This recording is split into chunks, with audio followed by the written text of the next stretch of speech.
Hi everyone.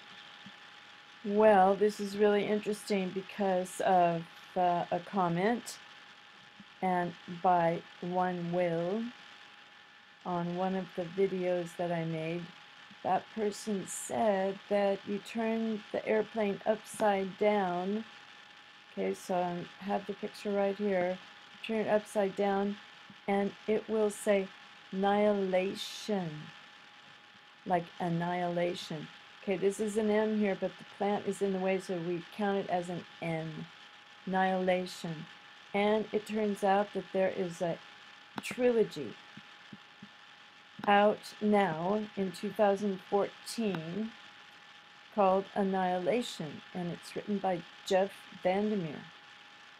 And it's about the Area X in the Southern Reach. And they have to go over some very rough terrain and face a lot of death to find the secrets of Area X. Basically, it's something like that. You can look it up. But look, SR, and there's a lighthouse. So if we visit the page, Southern Reach Trilogy, Volume 1 of 3, SR. When I see this, and you know our subconscious picks up things in a different way than our rational, critical thinking mind picks things up.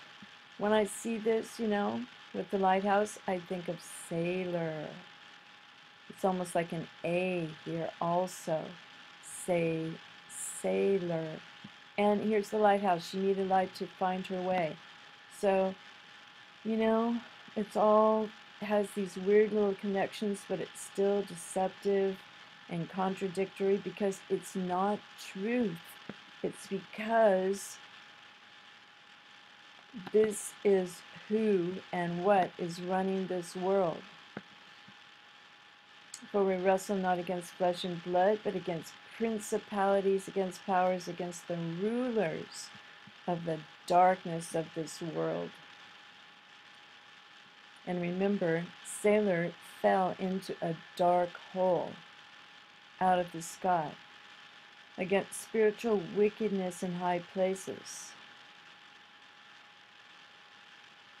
Yes, so it's always the truth in these realms. It's always going to bounce around. It's going to be slippery. Never get your hands on it. And just have to be aware of it and see how powerful it is, because it is basically running this world. So we have that. Then we have an interview with Jeff Vandermeer. And I want to show you this because what he says is pretty interesting. Okay, an interview with Jeff Vandermeer. Full disclosure, I'm really a Komodo dragon. He's just joking. So he says, the seed of annihilation, which I absolutely love, came to you in a dream. I've heard you say that as a general rule, you write fiction in the morning as soon as you wake up. Why is it important for you to write right after dreaming? So, down here he says, so in Annihilation there are no real descriptions of dreams except in one place where it speaks to the transformation the expedition into Area X is undergoing. In a sense, whatever has created Area X is manifesting to the character through dream. So there, where it's a form of distorted communication, it means something. It's a kind of haunting. So he's talking about using dreams to create a story or a plot, but he doesn't really recommend it. However, in Area X, it is being manifested to the character through a dream.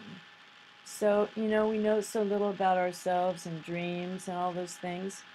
And last night, well, now it's yesterday morning, I had very weird and vivid dreams. And So we have to kind of notice these things, because these what's happening is all around us now with the like this plane crash and all these other incidences that become so crazy. And it could be that these powers that are not human, they're not flesh and blood, but they're working through people and they don't even know. Just like, okay, this is Heidi Moats right here. And let me show you another picture of her. Heidi Moats. Okay, here it is right here.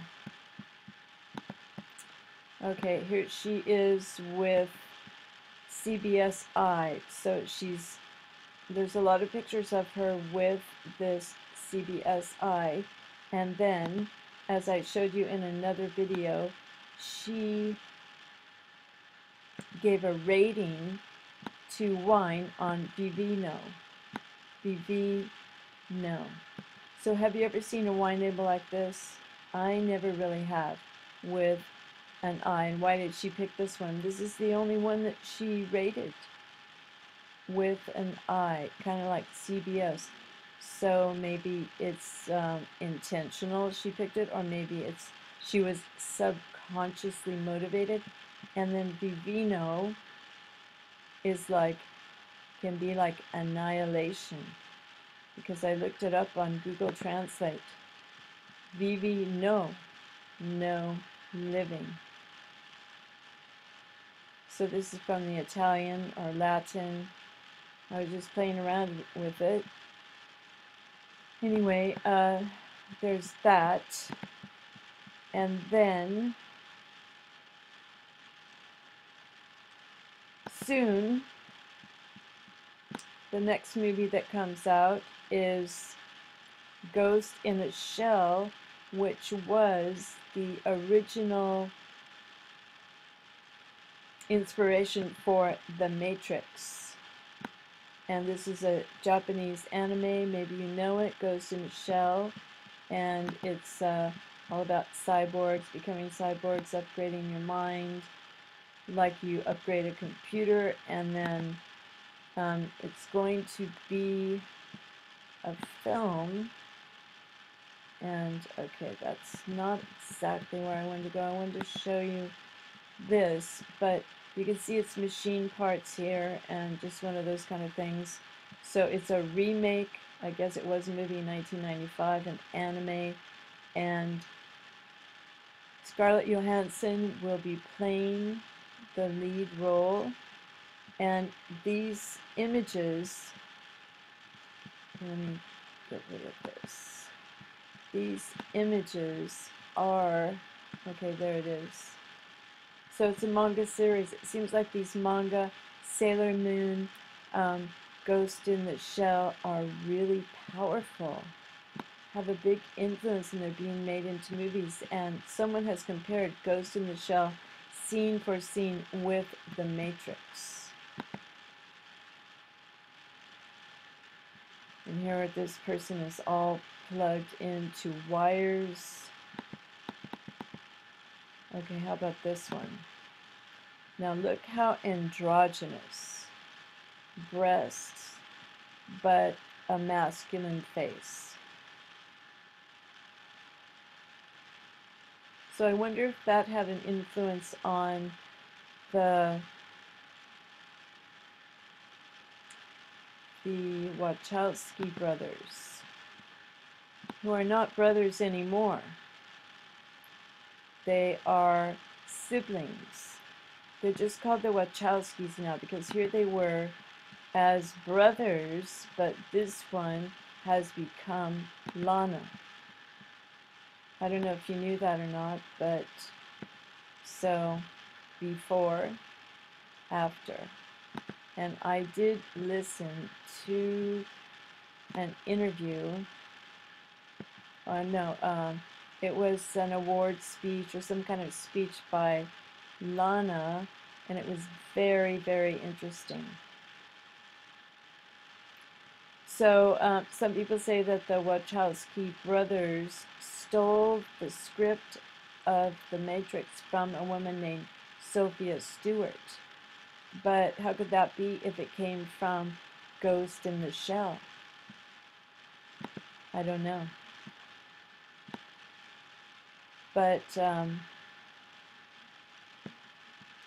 something happened to Larry.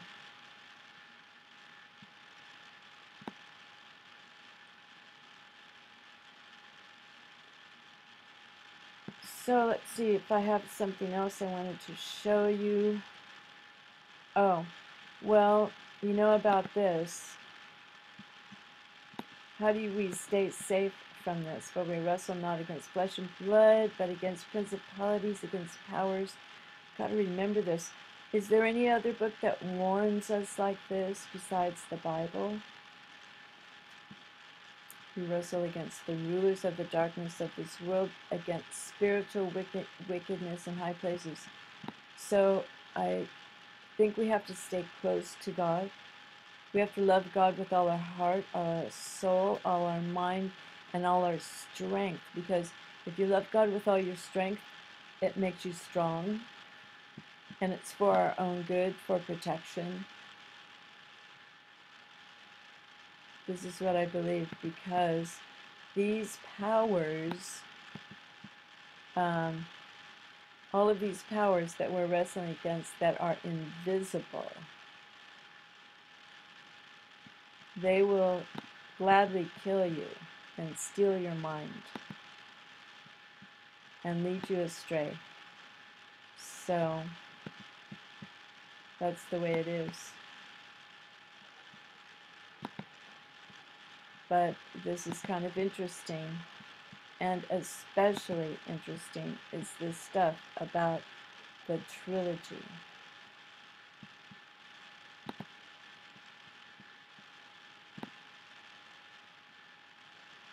Of annihilation. So everything's a mirror, and these powers are there, but we can step on them. You know, they're under our feet. We're not slaves to them. We're slaves to the true Jesus, not the Jesus in the churches and all that phony stuff. You know, Benny Hinn, John Hagee, John MacArthur, all these people that are embarrassments. No, that is not the true God. So anyway, about my dream.